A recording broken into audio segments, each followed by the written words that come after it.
चिपको आंदोलन पर डॉक्टर अंजू शर्मा जी की कविता। यह कविता उन 28 ग्रामीण महिलाओं को समर्पित है जो 70 के दशक में चिपको आंदोलन की सूत्रधार बनी थी। वे नहीं थीं शिक्षित और बुद्धिजीवी। वे नहीं थीं शिक्षित और बुद्धिजीवी। उनके पास नहीं थी अपने अधिकारों के प्रति सजगता। वे सब आम औरतें थीं, बेहद आम, घर और वन को जीने वाली। वे सब आम औरतें थीं, बेहद आम, घर और वन को जीने वाली। वे नहीं जानती थीं ग्लोबल वार्मिंग किसे कहते हैं। वे नहीं जानती थीं ग्लोबल वार्मिंग किसे कहते हैं। वे नहीं जानती थीं वे बनने जा रही हैं सूत्रधार किसी आंदोलन की। किंतु वे जानती और मानती थीं जंगल के उपकार। वे जानती थीं मिट्टी, पानी और हवा की उपयोगिता। वे जानती थीं मिट्टी, पानी और हवा की उपयोगिता। वे गाती थीं गीत वनों के, पेड़ों के, मिट्टी के, हरियाली के।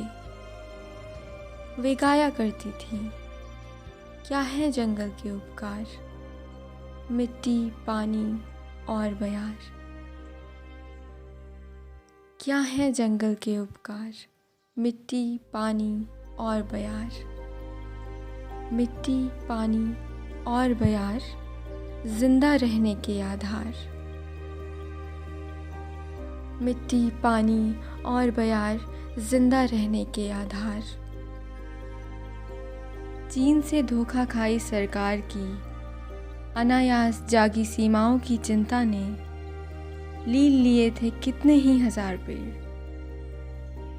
वे जानती थीं कि नीलाम किए गए रैणी गांव के 2500 पेड़ों पर ही नहीं रुकेगा ये विध्वंस। मिट्टी बिकी, पानी बिका, बिक गए आज हमारे वन। खाली हाथ, खाली पेट, अब किस छांव को ढूंढेंगे हम। मिट्टी बिकी, पानी बिका, बिक गए आज हमारे वन। खाली हाथ, खाली पेट, अब किस छांव को ढूंढेंगे हम। उस रात वे चुन सकती थीं, उस रात वे चुन सकती थीं दिन भर की थकन के बाद सुख और चैन की नींद। वे चुन सकती थीं प्रिय का स्नेहिल गर्माता आगोश। वे चुन सकती थीं अपने शिशु के पार्श्व में एक ममत्व भरी रात। वे चुन सकती थीं सपने बुनना, कपड़े, गहने और तमाम सुविधाओं की उस रात। उन्होंने चुना जल, जंगल और ज़मीन के लिए जागरण को। उन्होंने चुना जल, जंगल और ज़मीन के लिए जागरण को।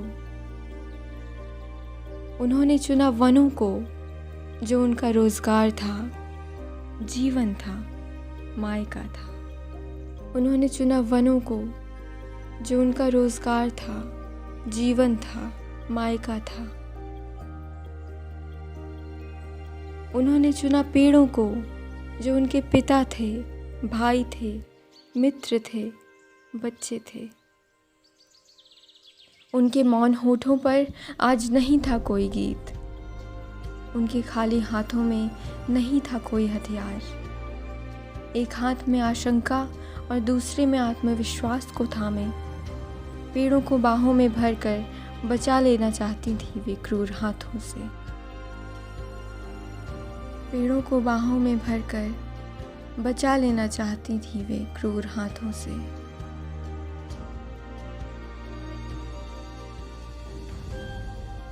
वे कहती रहीं खुद से कि वे जंगल की रक्षा करने जा रही हैं। वे कहती रहीं खुद से कि वे जंगल की रक्षा करने जा रही हैं, जबकि साक्षी था ऋषि गंगा का किनारा। इस बार वे स्वयं को बचाने निकली थी। वे लड़ीं हर डर, धमकी या प्रलोभन से।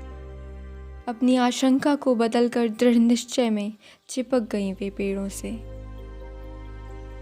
वे 28 औरतें सीख गई थीं द्विगुणित होने की कला। उस एक रात बचाते हुए अपने मायके को, वे सब आम औरतें आन की आन में खास हो गईं। उस एक रात बचाते हुए अपने मायके को, वे सब आम औरतें आन की आन में खास हो गईं।